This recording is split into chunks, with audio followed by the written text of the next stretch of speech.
Selamat pagi pemirsa, berjumpa bersama saya Winda Melantika di Jogja Jelang Siang. Selama 60 menit ke depan kami akan menghadirkan informasi seputar daerah istimewa Yogyakarta dan sekitarnya yang telah dihimpun oleh tim redaksi kami. Dan selain itu di segmen berikutnya kita akan berbincang di segmen daerah menyapa dengan tema Sijaka Dukcapil Menyala dan berbincang di segmen Bincang Jelang Siang dengan tema Tedak Siten. Inilah Jogja Jelang Siang perdalam informasi menebar inspirasi.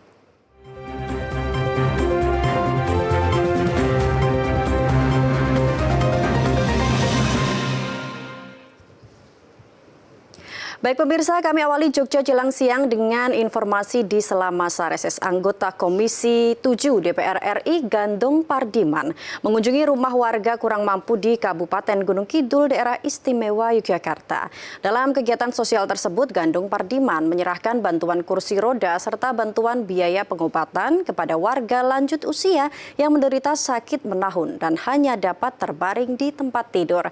Selain itu, informasi lainnya adalah Balai Besar Guru dan Tenaga Kependidikan atau BBG TKDIY meluncurkan pusat e-learning terpadu bernama Pelita sebagai bagian dari upaya mempercepat transformasi digital dalam peningkatan kompetensi guru dan tenaga kependidikan di DIY.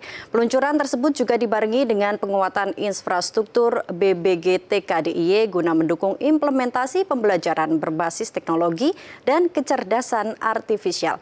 Informasi tersebut telah kami rangkai dengan informasi lainnya berikut ini. Bantuan yang diberikan anggota Komisi 7 DPR RI Gandung Pardiman sebagai bentuk kepedulian terhadap masyarakat yang membutuhkan perhatian dan bantuan kemanusiaan, khususnya warga lanjut usia yang mengalami keterbatasan ekonomi maupun kesehatan. Salah satunya kepada Trisno Rejo, warga Palian Kidul, Karangduet. Didampingi Ketua Fraksi Partai Golkar DPRD DIY Syarif Guska Laksana, Gandung menyerahkan langsung bantuan kursi roda dan dana untuk biaya pengobatan di rumah sederhana milik lansia berusia 73 tahun tersebut. Kondisi Trisno Rejo diketahui setelah relawan GPC menerima laporan mengenai seorang lansia yang mengalami keterbatasan fisik dan membutuhkan alat bantu mobilitas. Menindaklanjuti laporan tersebut, Gandung Pardiman bersama tim langsung mendatangi lokasi dan memberikan bantuan. Warga dan keluarga penerima bantuan mengaku bersyukur atas perhatian yang diberikan karena sangat membantu meringankan beban pengobatan dan kebutuhan sehari-hari. Sementara itu, Gandung Pardiman mengatakan kegiatan sosial merupakan bagian dari komitmennya untuk terus hadir membantu masyarakat kecil yang membutuhkan perhatian dan uluran tangan.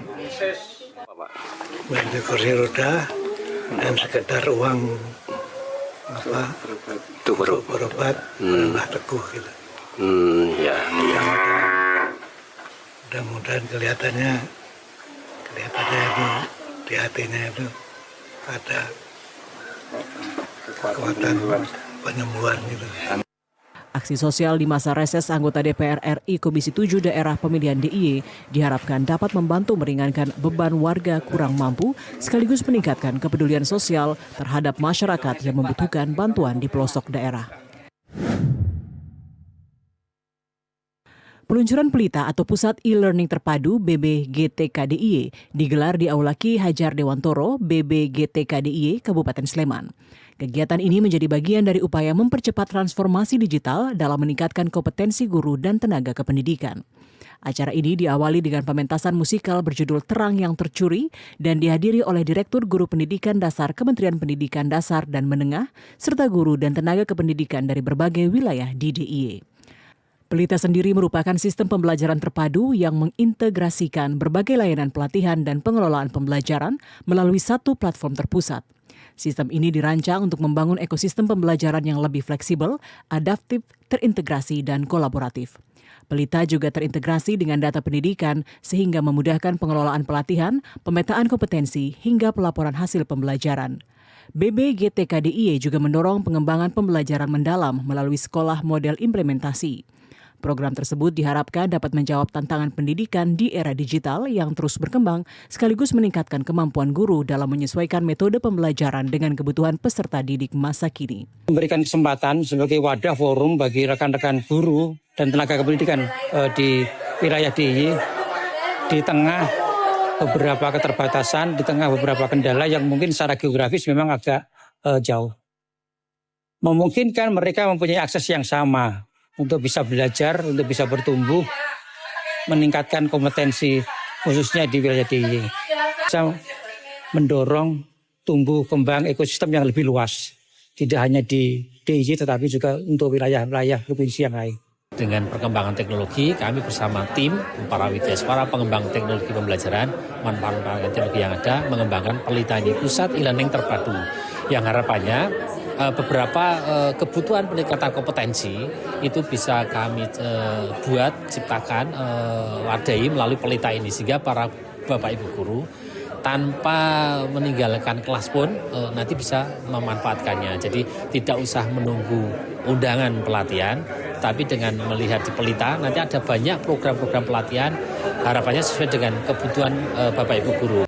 Selain peluncuran platform, kegiatan ini menjadi momen penguatan instruktur BBGT KDIY yang berperan dalam mendampingi dan meningkatkan kompetensi guru di berbagai satuan pendidikan.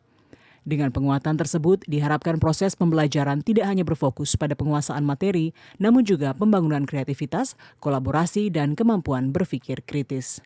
Harapannya ke depan Pelita bisa bermanfaat untuk kami para guru maupun untuk para tenaga kependidikan di DIY dan bisa untuk diimbaskan ke yang lainnya seperti itu. Untuk Pelita sejauh ini saya sebagai instruktur, Pelita bisa sebagai LMS membantu kami dalam pembelajaran, kami sebagai instruktur maupun peserta juga sangat membantu sehingga pembelajaran jadi semakin jelas, semakin ada interaksi dan tentunya di situ tersimpan banyak materi yang bisa dimanfaatkan ulang oleh peserta. Melalui peluncuran Pelita, BBGT KDIY berharap dapat membangun ekosistem pembelajaran digital yang terpadu sehingga peningkatan kompetensi guru dan tenaga kependidikan dapat berjalan lebih efektif dan berkelanjutan, serta dapat membantu proses belajar menjadi lebih interaktif dan relevan dengan perkembangan zaman. Inisiatif layanan cek kesehatan gratis CKG dengan skema jemput bola dihadirkan guna menurunkan resiko penyakit tidak menular serta memperpanjang harapan hidup masyarakat di Kabupaten Bantul. Anggota DPRD Kabupaten Bantul dari fraksi Demokrat, Yuliana Tumonglo menyebut, di Kabupaten Bantul masih ditemui masyarakat yang abai untuk melakukan screening kesehatan secara rutin di fasilitas layanan kesehatan, sehingga fasilitas layanan CKG jemput bola ini dapat menjadi salah satu solusi yang bisa dilakukan. Seperti yang dilaksanakan di Padukuhan Pucung Pendowo Harjo, Sewon Bantul, warga dapat secara langsung mengakses layanan cek kesehatan gratis di tempat. Dijelaskan Yuliana Tumonglo, di sejumlah negara Asia, usia harapan hidup mampu mencapai 80 tahun karena pemerintah negara setempat gencar mempromosikan kesehatan dan deteksi dini. Di Kabupaten Bantul khususnya, ada beberapa penyakit baru terdeteksi saat sudah kronis disebabkan minimnya pemeriksaan. Menurut Yuliana, dengan memfasilitasi layanan CKG jemput bola menjadi langkah strategis dalam upaya pencegahan penyakit baik menular maupun tidak menular serta upaya promotif kesehatan. Ada banyak keluhan yang saya dengar kalau ke puskesmas kadang hanya untuk periksa gula darah. Jadi saya coba berkolaborasi dengan Dinas Kesehatan Kabupaten Bantul untuk memberikan CKG kepada masyarakat.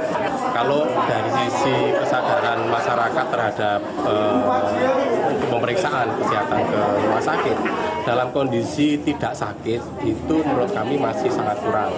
Jadi harapan kami dengan program-program seperti ini akan memudahkan bagi masyarakat yang tadinya tidak mau atau enggan ke rumah sakit kalau tidak sakit atau kalau tidak sakit, nggak mau untuk melakukan pemeriksaan dan screening. Banyak penyakit yang bisa dicegah apabila sejak awal diketahui kondisinya melalui pemeriksaan kesehatan. Sebagai besar permasalahan kesehatan di Bantul didominasi oleh penyakit tidak menular seperti hipertensi, diabetes, dan penyakit kardiovaskular. Dengan screening penyakit tidak menular sejak dini, terutama pada individu usia dewasa antara 18 hingga 59 tahun, diharapkan dapat mengurangi resiko komplikasi sekaligus meningkatkan kualitas hidup.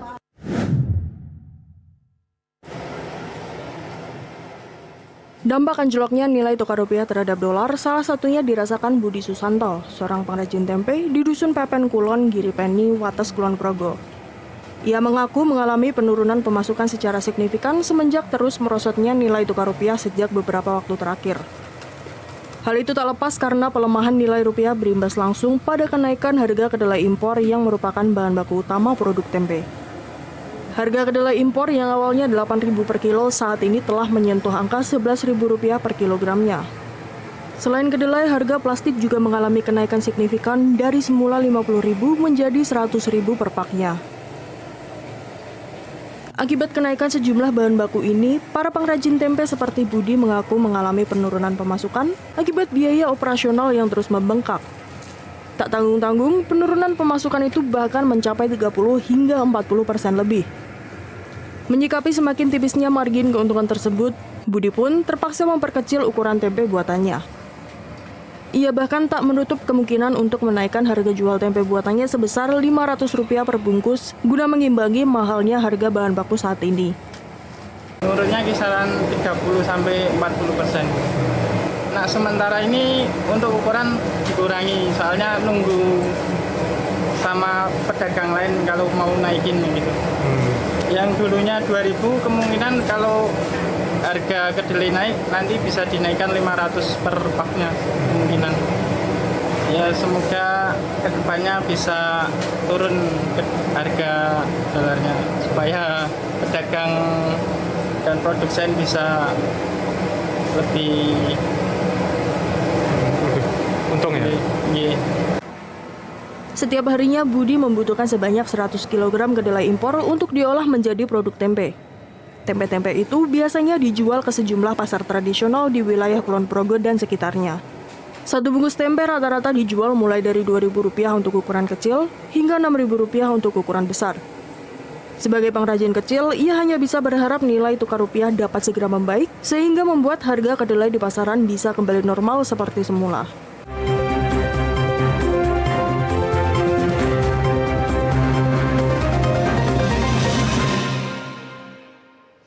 Ya pemirsa, setelah ini kami akan kembali dalam segmen Daerah Menyapa.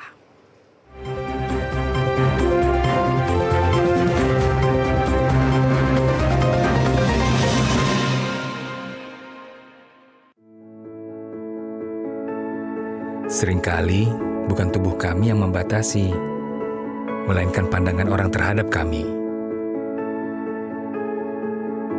Mereka lupa, kami juga punya mimpi.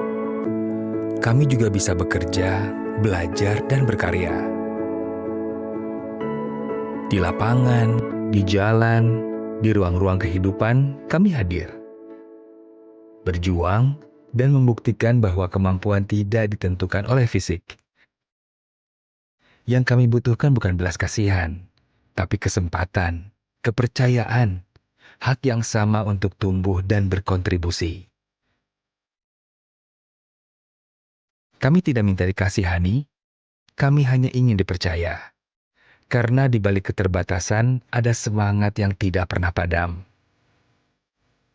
Karena disabilitas bukan ketidakmampuan. Kami hanya berbeda cara, tapi tujuan kita sama, hidup bermakna. Kami ingin menjadi bagian dari kemajuan bangsa, berdiri sejajar, berlari bersama, dan memberi warna bagi Indonesia. Beri kami kesempatan, kepercayaan, dan kesetaraan untuk Indonesia maju.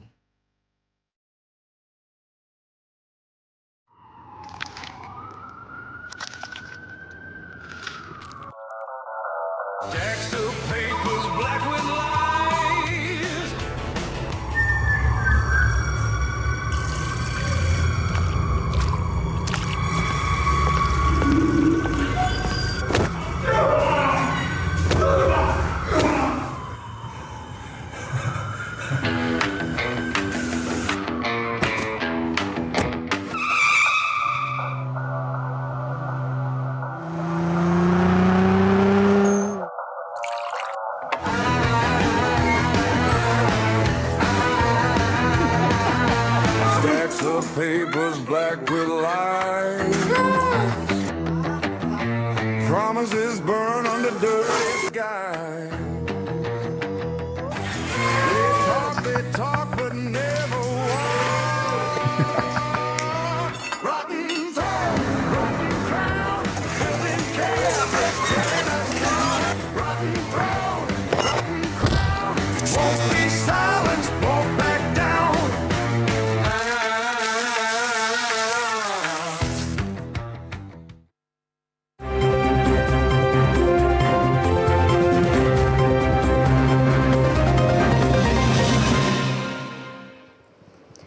Kembali lagi di Jogja Jelang Siang, perdalam informasi menebar inspirasi. Di segmen Daerah Menyapa kali ini kami akan berbincang bersama Kepala Dinas Dukcapil Kabupaten Bantul. Inilah Daerah Menyapa selengkapnya.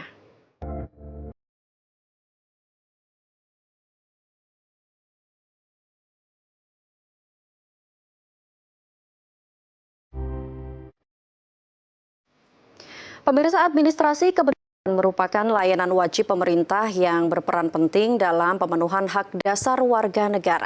Sijaka hadir sebagai inovasi pelayanan administrasi kependudukan yang dilaksanakan secara terintegrasi di tingkat kelurahan di Kabupaten Bantul.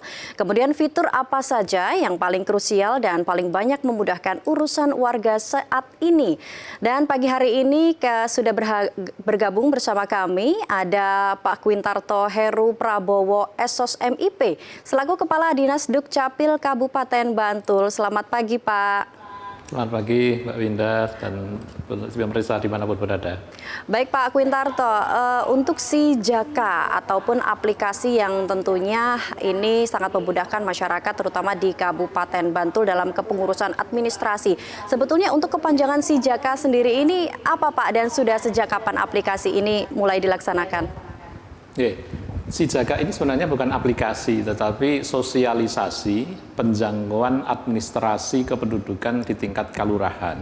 Nah, permasalahan-permasalahan yang akan kita angkat adalah terkait dengan bagaimana memberikan penjelasan kepada masyarakat terkait pentingnya administrasi kependudukan yang akurat, karena itu menjadi basis dasar pembangunan daerah. Yang berikutnya juga ini adalah terkait dengan data-data kependudukan ini yang masih banyak bermasalah.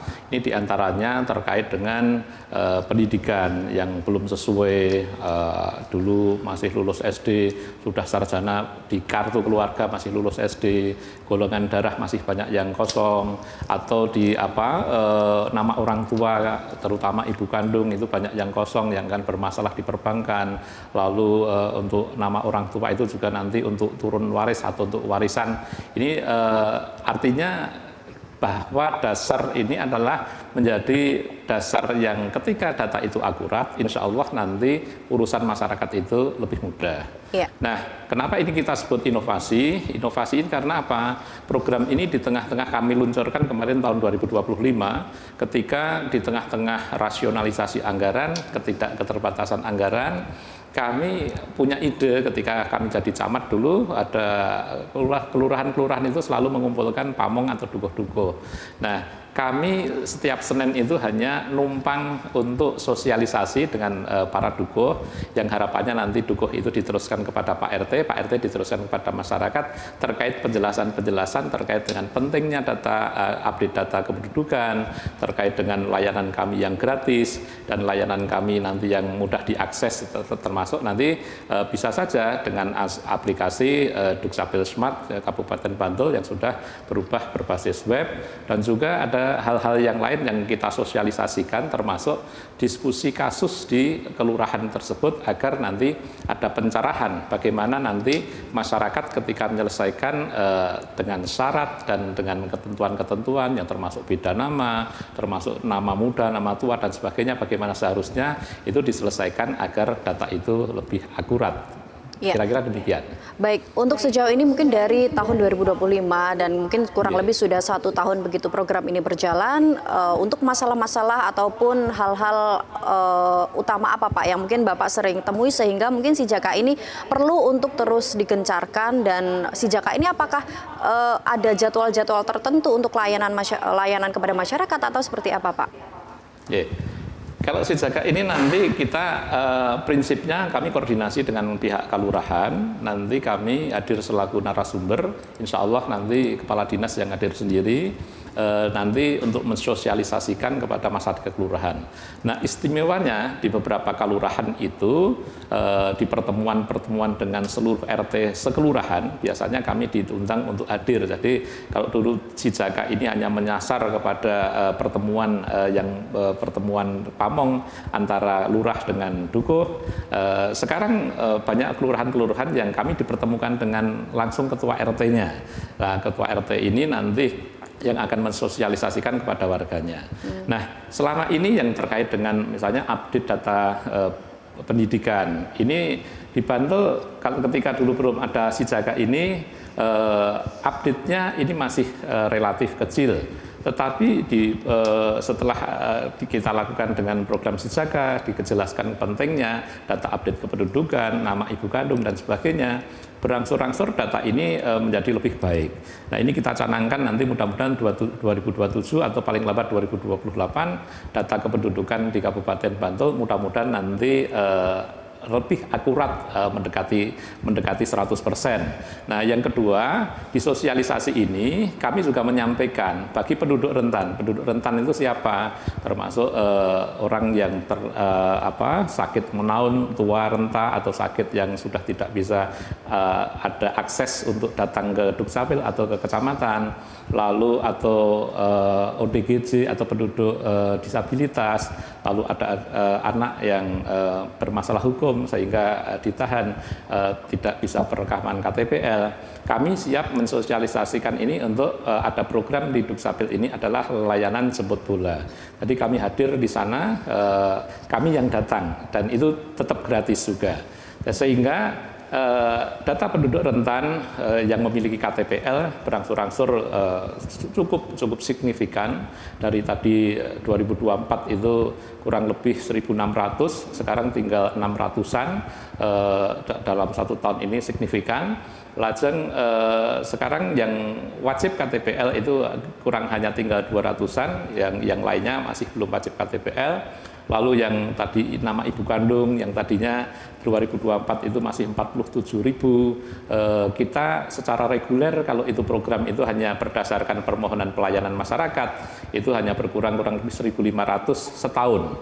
Tetapi dengan program sosialisasi ini ternyata hasilnya signifikan karena datanya di 1,5 tahun ini berkurang kurang lebih 8.000, sehingga tampak sekali bahwa program Sijaga ini cukup signifikan terkait dengan melengkapi elemen data atau terkait dengan nama tua, nama muda yang beda dengan di buku nikah, beda dengan ijazah. Ini sekarang prosesnya kita lakukan, kita sosialisasikan bahwa itu harus memilih satu nama. Dan ini mulai dimengerti masyarakat gitu. Baik Pak Quintarto, mengingat data penduduk ini sangat sensitif begitu, sejauh mana mungkin jaminan dari Disdukcapil dalam sistem ini Pak? Di Dukcapil insya Allah data ini tersimpan dengan baik dan insya Allah ketika kami hanya bisa memberikan kepada data lembaga ini yang satu, yang sudah bekerja sama itu dengan cara pemadanan itu mereka yang mengirim data kependudukan misalnya dari Dinas Kesehatan, dari Dinas Pertanian dan sebagainya, lalu menyampaikan data, lalu kami menyocokkan bahwa ini data ini sesuai atau tidak. Tetapi yang bagi data yang tidak punya kerjasama, kami hanya bisa mengeluarkan BNBA, bukan data BNBA, tetapi hanya data agregat. Jadi hanya angkanya, misalnya penduduk yang usia 0 sampai 5, 5 sampai 10, berapa jumlahnya di kelurahan ini atau di kecamatan ini atau di kabupaten. Ini kita bisa mengeluarkan angkanya, tetapi tidak bisa menyebutkan nama, alamat, NIK-nya itu secara lengkap. Jadi data itu tetap kita lindungi, insya Allah kerahasiaan data ini terjamin, insya Allah aman. Ya, baik. Pak Quintarto, Sijaga ini merupakan salah satu layanan jemput bola begitu. Apakah ini memerlukan estimasi waktu yang cukup lama dibandingkan kita harus mengurus secara offline untuk datang ke kantor, Pak?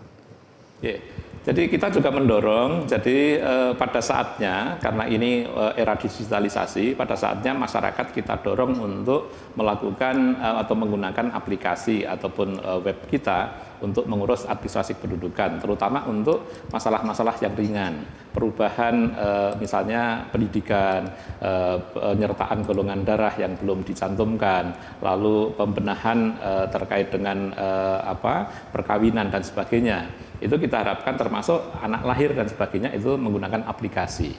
Nah, yang bermasalah kita nanti kita tampung, bisa saja dikonsultasikan ke dinas, karena di dinas punya tim yang akan bisa menyelesaikan masalah, karena kita canangkan urusan Dukcapil atau urusan kependudukan, administrasi kependudukan di Disdukcapil insya Allah bisa diselesaikan dan itu gratis ya. Sehingga insya Allah itu sangat direspon oleh masyarakat. Mulai tahun 2025 ini kinerja kami insya Allah cukup bisa diterima oleh masyarakat perubahan, sekalipun kami tidak menafikan bahwa masih ada masyarakat yang misalnya ada kekurang kepuasan, walaupun sudah kita tetapkan misalnya penyelesaian dokumen yang lengkap ini maksimal 1 kali 24 jam, jadi cukup singkat, tetapi kadang tidak lengkap, tetapi nunggu 2 hari, 3 hari tidak ditanggapi, biasanya marah-marah. Padahal itu dokumennya tidak lengkap, sudah kita informasikan, tetapi masyarakat tidak membaca informasi balasan kami. Kira-kira seperti itu. Ya, artinya memang dari masyarakat sendiri harus lebih detail begitu ya Pak, untuk dapat melihat dan juga melengkapi data-data supaya mungkin dari Disduk Capil juga bisa lebih cepat untuk membantu pengerjaannya. Betul. Begitu ya Pak. Ya, baik, sejauh ini bagaimana Pak target Disduk Capil Bantul terutama untuk ke depan? Kita berusaha, tadi kita sampaikan 27 atau 2028 harapan kami ya di atas 90% akurasi data. Bahkan itu sebenarnya data itu sudah tersedia, tetapi misalnya tadi permasalahan beda nama, karena ketika muda, terus lalu ada perbedaan huruf, dulu pakai A, pakai O, sekarang kan sudah tidak diizinkan, karena itu nanti terkait dengan gelar dan sebagainya. Kami akan melakukan sinkronisasi, karena apa? Data itu nanti ketika database itu kita keluarkan, nanti pasti akan bermasalah kalau tidak sama. Kalau data itu tidak sama dengan database kami yang ada di sistem SIA, itu nanti di BPJS, di perbankan itu biasanya bermasalah. Jadi ditolak walaupun hanya pencantuman gelar yang tidak sesuai dan sebagainya, ataupun nama yang pakai A dengan O, singkatan ataupun ejak jeda dalam satu, misalnya Ratna Sari ada Ratna di jeda Sari, gitu saja itu sudah tidak bisa dibaca di sistem. Sehingga kami menghimbau pada masyarakat akurasi data itu nanti mudah-mudahan nanti bisa tercapai, sehingga di kemudian hari tidak banyak masalah akibat ketika digunakan di pihak-pihak lain, itu data itu sudah tidak bermasalah lagi. Dan itu termasuk data ini kalau tepat, nanti perencanaan pembangunan daerah ini akan menjadi semakin akurat. Karena kalau misalnya data itu tidak diupdate pendidikannya, berarti angkatan kerja kita itu yang sekolah berapa, sudah kerja tetapi tulisannya di KK masih sekolah, itu datanya masih sekolah. Nah, ini nanti kalau tidak akurat, termasuk data sebenarnya kerja tapi statusnya mahasiswa, berarti apalagi termasuk belum bekerja, berarti bisa saja dicatatkan pengangguran padahal sebenarnya sudah bekerja dan sebagainya. Sehingga ini perlu, sangat penting sekali bahwa data administrasi kependudukan ini akurat agar nanti perencanaan pembangunan ini menggunakan data yang benar dan tepat agar pembangunan juga sasarannya tepat. Ya. Baik, terima kasih banyak Pak Quintarto Heru Prabowo SOS MIP selaku Kepala Dinas Dukcapil Kabupaten Bantul yang tentunya pada pagi hari ini sudah memberikan informasi yang luar biasa mengenai Sijaka, atau ini merupakan layanan sosialisasi penjangkauan Admin Dukdi Kalurahan yang tentunya diinisiasi oleh Disdukcapil Kabupaten Bantul dengan harapan masyarakat Kabupaten Bantul bisa lebih mudah dan juga bisa lebih ringkas begitu ya untuk dapat merubah ataupun memperbarui data-data yang mana memang harus diperbarui begitu. Baik, terima kasih Pak Quintarto untuk waktunya. Terima kasih Mbak Winda. Ya, baik pemirsa, setelah ini kami akan kembali dengan segmen Bincang Jelang Siang.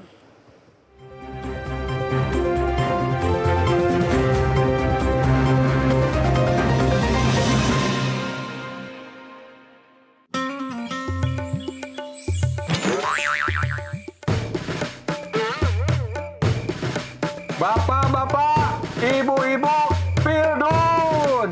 Pildun! Nobar 10 menit lagi. Bapak-bapak, ibu-ibu, Pildun! Pildun! Nobar 10 menit lagi. Ah, kalah kan lu? Ya, kalah gitu gua. Apaan tuh? Bapak-bapak, ibu-ibu, Pildun! Pildun! Nobar. Ayo.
Waktunya Pildun.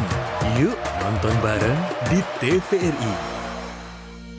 Udah belum? Udah kelar, Mang. Ya elah.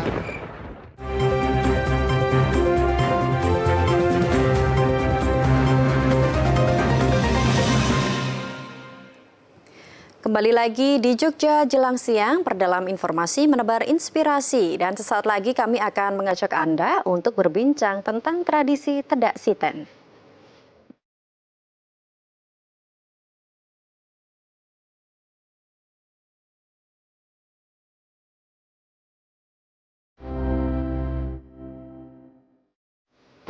Ya, pemirsa, sudah hadir bersama kami di studio ada Pak Gunawan Sigit Putranto SH selaku penasehat Paguyuban Pranoto Coro Kota Yogyakarta. Selamat pagi, Pak. Selamat pagi, Mbak Winda. Selamat pagi para pemirsa TVRI Yogyakarta. Baik, Pak Sigit, hari ini tema kita adalah Tedak Siten ya, yang mungkin ini sudah familiar begitu didengar oleh masyarakat khususnya di daerah istimewa Yogyakarta. Mungkin boleh dijelaskan secara singkat terlebih dahulu, Pak, untuk tradisi Tedak Siten ini apa, Pak? Baik, tradisi atau upacara adat Tedak Siten itu sebetulnya merupakan satu rangkaian ataupun urutan upacara daur hidup yang dimulai dari upacara ngepati atau mitoni, kemudian berlanjut sampai dengan brokohan, dan upacara berikutnya adalah Tedak Siten, di mana di sini mencerminkan ataupun menggambarkan daur hidup kehidupan manusia sejak masih dalam kandungan. Ditiupkan nyawa, kemudian 7 bulanan itu dia sudah mempunyai kehidupan, lahir dengan upacara brokohan, kemudian ada selapanan, dan mitoni ini adalah pertanda makhluk Tuhan yang berupa manusia itu pertama kali mengenal dunianya dengan mengenal alam berupa tanah. Di sana dalam upacara Tedak Siten ini dilambangkan dengan menginjak tanah dan 7 jadah, 7 warna. Mengapa 7 warna? Dan mengapa ada tanah di sana?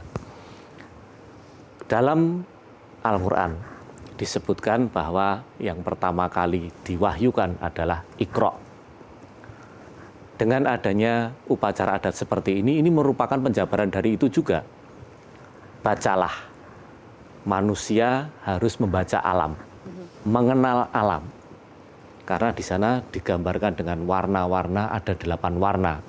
Merah, putih, kuning, hitam, biru, hijau, ungu, dan coklat.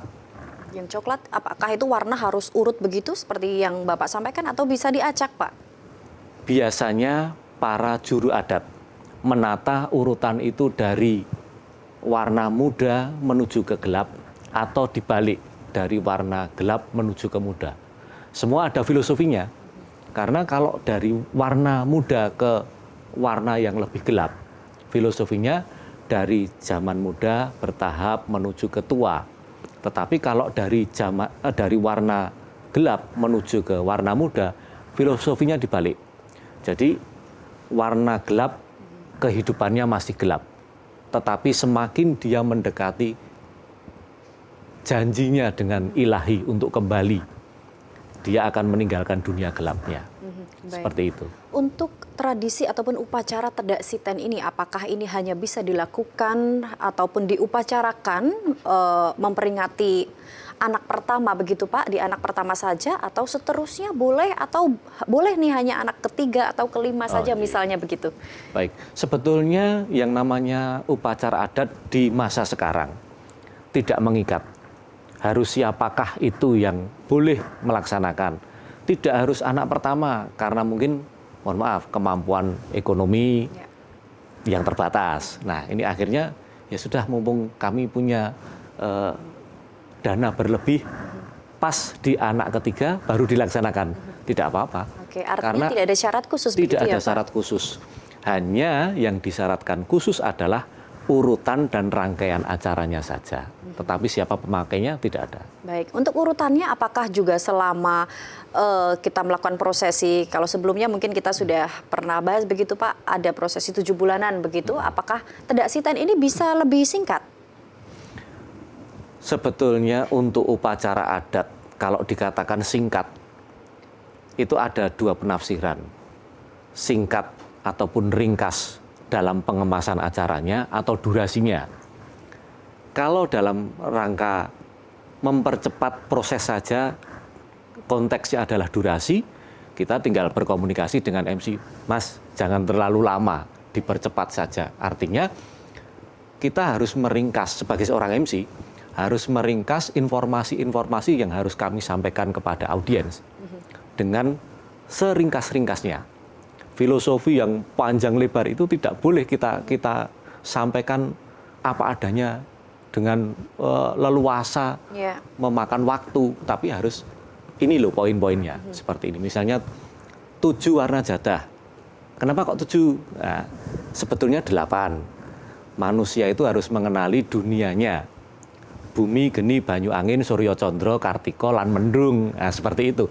Ini yang harus disampaikan agar bisa diterima oleh generasi muda sekarang. Apa toh? Apakah tidak sebuah hal yang mubadir, katakanlah. Ada makanan kok diinjak. Tetapi kita bukan masalah mubadirnya, tetapi bagaimana kita menyampaikan pesan-pesan, menyampaikan filosofi hidup kepada generasi penerus kita. Baik, secara singkat mungkin boleh dibantu jelaskan untuk urutan secara rinci upacara Tedak Siten ini seperti apa Pak Sigit? Baik, untuk upacara Tedak Siten diawali dengan siraman.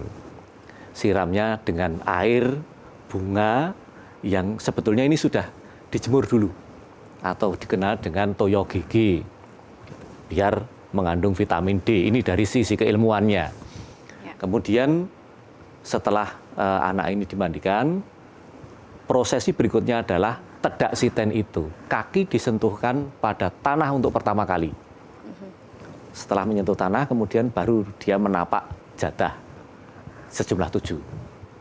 Kalau orang Jawa, orang nasional, orang internasional menyebutnya, ini suatu teori 7 step to heaven. 7 langkah menuju surga. Karena setelah melangkah jadah pitu, kemudian naik kepada tangga yang terbuat dari tebu wulung. Nah, ini merupakan suatu filosofi bahwa manusia lahir itu hanya membawa jeneng atau nama. Dalam perjalanannya menapaki hidup, dia harus bisa njumenengke jeneng, menjaga nama baik. Setelah dia bisa njumenengke jeneng, maka dia akan memasuki tahapan yang namanya jumenengan. Anak ini akan dibawa naik ke tangga tebu, kemudian didudukkan di kursi tebu itu. Tebu dalam keroto basa Jawa itu anteping kalbu. Dia akan menduduki kejayaan sebagai seorang manusia dilandasi dengan kemantapan hati. Nah, setelah ini selesai, kemudian ada acara junjungan. Anak ini dijunjung, diangkat oleh bapaknya, orang tuanya. Ini sebagai pertanda bahwa orang tua sampai kapanpun akan membanggakan anaknya. Setelah itu, rangkaian berikutnya adalah sengeran. Jadi anak dimasukkan ke dalam kurungan, di mana di dalamnya itu banyak pilihan mainan, ataupun ada uang, dan lain sebagainya. Di sini anak diberi keleluasaan, dia mau memilih yang mana. Secara keilmuan, di sini memacu perkembangan otak. Anak ini mau memilih yang seperti apa. Tetapi ditafsirkan dalam filosofi, inilah garis kehidupan anak di kemudian hari. Seperti itu, ada yang menafsirkan seperti itu. Nah, setelah itu dilanjutkan upacara berikutnya adalah seretan, di mana anak ini akan dibekali pisang rojo yang diberi tali, lawe, dan juga tekan ingkung. Diseret ini oleh anak itu. Selesai, kemudian dilanjutkan acara terakhir, membagi mainan kepada hadirin yang hadir. Sebagai ungkapan terima kasih dan permohonan restu agar anak dipermudah dalam segala sesuatu kehidupannya. Iya, baik. Untuk tradisi ataupun ketika para orang tua melakukan upacara ini, apakah ada perbedaan ketika anak laki-laki dan anak perempuan? Apakah ada perbedaan upacaranya atau sama Pak untuk Tedak Siten ini? Jadi, biasanya perbedaan prinsip dalam upacara tedak siten untuk anak laki-laki ataupun perempuan itu biasanya mainan yang ada di dalam sengkeran, di dalam kurungannya. Kalau laki-laki ya biasanya ada mobil, kemudian ada senjata seperti itu. Nah, kalau anak perempuan biasanya alat dapur. Nah, cuma seperti itu. Jadi lainnya sama. Oke. Kemudian Pak Sigit ini selaku peranatacara ataupun pembawa acara begitu ya Pak, terutama di rangkaian upacara adat begitu, apakah ada hal-hal khusus yang tentunya harus diperhatikan sebagai pembawa acara untuk dapat membawakan atau bisa mendelivery makna-makna khusus supaya dapat diterima oleh masyarakat begitu? Namun jangan dijawab terlebih dahulu setelah yang satu ini.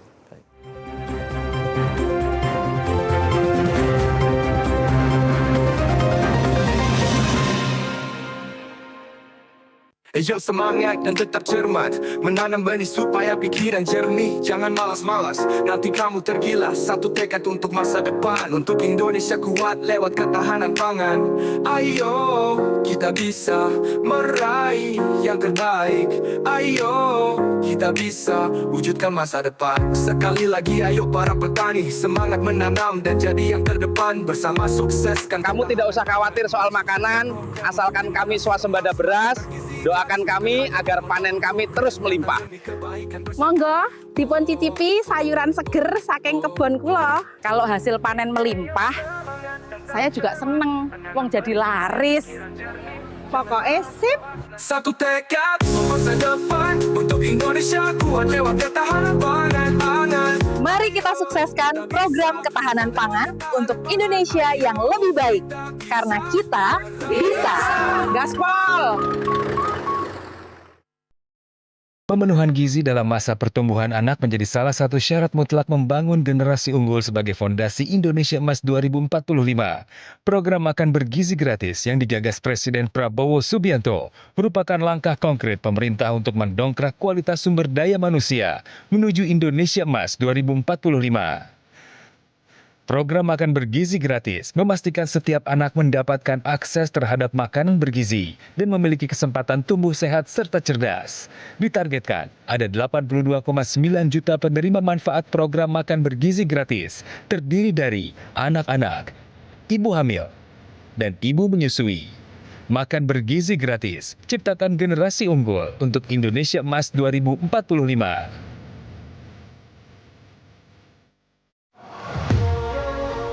Katanya Argentina lawan Korea. Katanya Norwegia ketemu Kanada. Jangan cuma dengar katanya, scan di sini dan lihat jadwal resminya.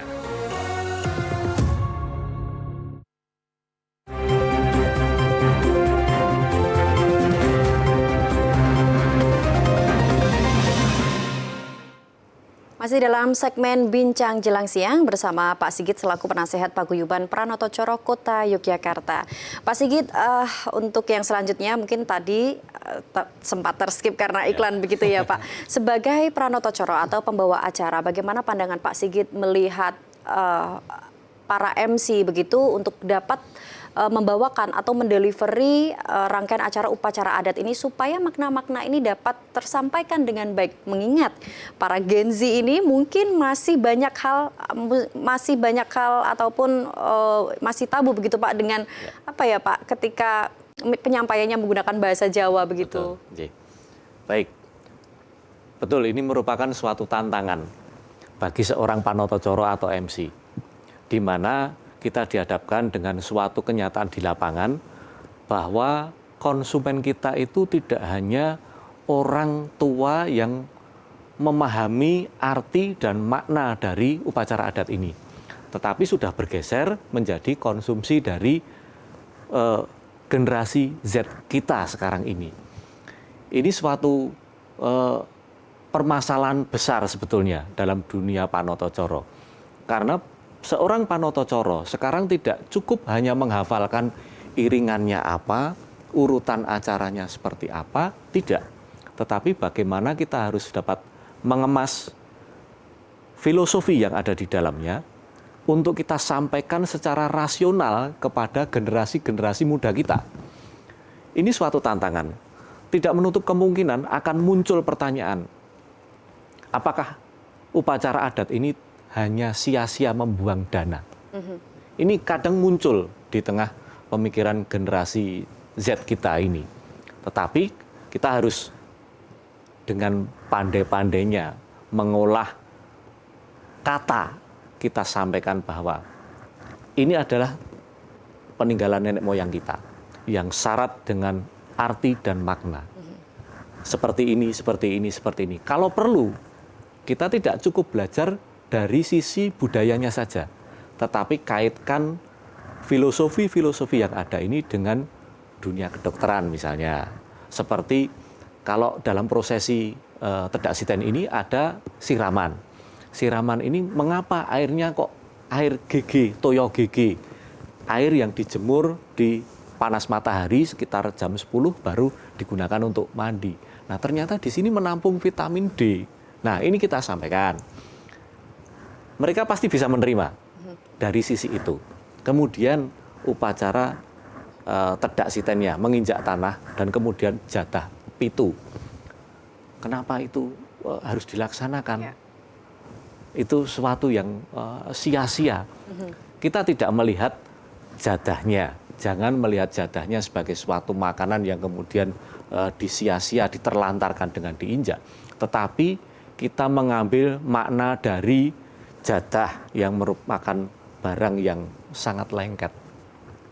Kemudian diberi warna. Warna tadi saya sudah sampaikan, tapi jadah yang lengket ini merupakan perekat hubungan manusia dengan alam. Oke, artinya memang dari pembawa acara ataupun Pranoto Coro ini memang harus pandai-pandai bagaimana mendeliver ini dengan hal-hal yang relate begitu Pak. Betul. Ya, di kehidupan saat ini. Ya, makanya saya sering matur ke teman-teman Panoto Coro bahwa tugas pekerjaan sebagai seorang Panoto Coro atau MC upacara adat adalah pekerjaan yang awis, artinya mahal. Bukan dalam arti sempit mahal tarifnya, tidak. Tetapi awis karena memang sudah jarang personal yang mau mempelajari. Ya. Memang di sini seluruh keilmuan bisa masuk, budaya masuk, adat, kemudian medis bisa masuk, kemudian karawitan bisa masuk di sana. Ini suatu tugas besar seorang Panoto Coro yang kadang disepelekan. Ya. Misalnya kemudian dengan tarif, kita pasang tarif sekian, kok nawarnya wah jauh di bawah kami. Nah ini cukup memprihatinkan buat kami. Tetapi seiring dengan perkembangan misalnya tarif ataupun tuntutan profesi, harusnya teman-teman Panoto Coro, teman-teman MC juga monggo kita mengembangkan kemampuan kita untuk dapat mengikuti kebutuhan pasar. Ya, baik. Sebagai penasehat PPKY Kota Yogyakarta, Pak Sigit ya, melihat banyaknya sekarang MC-MC muda yang mulai berkarya begitu, tapi juga ternyata tidak seimbang begitu dengan MC-MC yang mungkin fasih untuk membawakan rangkaian acara terutama tedak siten. Melihat fenomena ini mungkin ada pesan khusus dari Pak Sigit selaku penasehat untuk para MC muda yang mungkin supaya lebih gencar dan mungkin mau begitu belajar untuk mulai memandu rangkaian upacara adat begitu Pak. Baik, seperti yang saya sampaikan tadi, teman-teman MC jangan malu, jangan enggan untuk terus belajar. Kami di Paguyuban Panoto Coro Kota Yogyakarta sudah menyediakan wadah tidak hanya perkumpulan teman-teman MC yang sudah laku, tidak. Tetapi monggo yang merasa junior, yang kepingin belajar di PPKY, Paguyuban Panoto Coro Kota Yogyakarta, bergabung dengan kami. Kami juga ada pembelajaran nembang di hari Rabu, kemudian kami juga ada pembelajaran karawitan di hari Senin malam. Harapan kami seorang MC bisa sempurna. Dia menguasai tata bahasa, menguasai iringan, dan menguasai entertain panggung. Seperti itu. Baik, di era modernisasi zaman sekarang yang mungkin sudah didominasi oleh banyaknya Gen Z begitu, Pak Sigit, melihat fenomena saat itu ataupun saat ini begitu, untuk upacara ataupun tradisi tedak siten ini pastinya mereka memiliki konsep-konsep yang lebih modern begitu. Nah, bagaimana supaya konsep modern ataupun konsep-konsep baru mungkin seperti dekorasi, kemudian hiburan ini tetap ada namun tidak meninggalkan kesakralan ataupun inti dari upacara ini, Pak. Bagaimana cara mengemasnya, Pak Sigit? Adat dan budaya berbeda dengan agama. Artinya kalau agama sudah harga mati seperti itu, tetapi sebagai adat dan budaya ini boleh dikatakan harus nut zaman kelakoni, menyesuaikan zaman di mana terjadi. Artinya apabila sekarang kemewahan bisa ditampilkan dengan dekorasi yang super, kemudian didukung dengan tata cahaya, apakah itu akan merusak dan mengganggu jalannya acara? Tidak. Ini malah kami tangkap sebagai suatu inovasi agar upacara-upacara adat yang dikatakan kuno ternyata bisa dimodifikasi walaupun pada titik-titik tertentu saja sebagai suatu keindahan, suatu daya tarik yang tidak hanya menyampaikan pesan-pesan moral nenek moyang kita zaman dulu, tapi juga suatu kemewahan dan prestis dari pemangku hajat. Oke. Kemudian di era zaman sekarang mungkin masih ada beberapa pasangan muda begitu, terutama di daerah perkotaan yang mungkin menganggap upacara ini menghabiskan dana yang tidak sedikit begitu ya Pak Sigit. Nah, apakah mungkin dari Pak Sigit ada tips begitu ya untuk para pasangan muda yang mungkin ingin tetap melestarikan upacara ini, itu seperti apa, Pak? Ya, baik. Ini adalah permasalahan klise. Biasanya yang dikhawatirkan adalah membengkaknya anggaran. Kami dari teman-teman Panoto Coro yang juga bekerja sama dengan perias, juru adat dan lain sebagainya, apabila diperkenankan memberikan tips, hemat, dan tidak ada kebocoran dana. Yang pertama adalah komunikasikan dengan teman-teman yang sudah profesional. Artinya, sampaikan apa adanya kemampuan ataupun budget dari pemangku hajat. Saya mempunyai angka sekian, kira-kira dapat apa? Ini akan lebih terbuka dan dalam tanda petik tidak ada dusta di antara kita. Anggaran 50 juta, nanti tamunya dapatnya sekian pack, Pak. Kemudian dekorasinya seperti ini, tata upacaranya lengkap termasuk dengan sesaji dan lain sebagainya. Ini akan disampaikan di depan sehingga dari pemangku hajat sendiri sudah punya gambaran. Oh, dana saya yang segitu cukup untuk menghadirkan tamu sekian tanpa ada kekecewaan setelah tamu itu pulang. Ini saya kira menjadi kunci utama. Harus ada komunikasi dan keterbukaan di antara pemangku hajat dan para eksekutor di lapangan. Seperti itu, Mbak Winda. Terakhir Pak Sigit, mungkin harapan terbesar dari Pak Sigit selaku penasehat PPKI Kota Yogyakarta begitu, khususnya tradisi daur hidup Tedak Siten ini, bagaimana cara melestarikan di era gempuran budaya global yang saat ini sudah marak begitu di Indonesia terutama? Harapan kami para Panoto Coro yang ada di Kota Yogyakarta maupun di Indonesia, kita tetap berjuang untuk pelestarian budaya Nusantara. Tetapi tidak boleh mematikan inovasi-inovasi sesuai dengan perkembangan zaman. Budaya harus mengikuti perkembangan zaman. Panoto Coro tidak boleh menutup mata, menutup telinga, dan menutup hati untuk mengikuti perkembangan zaman.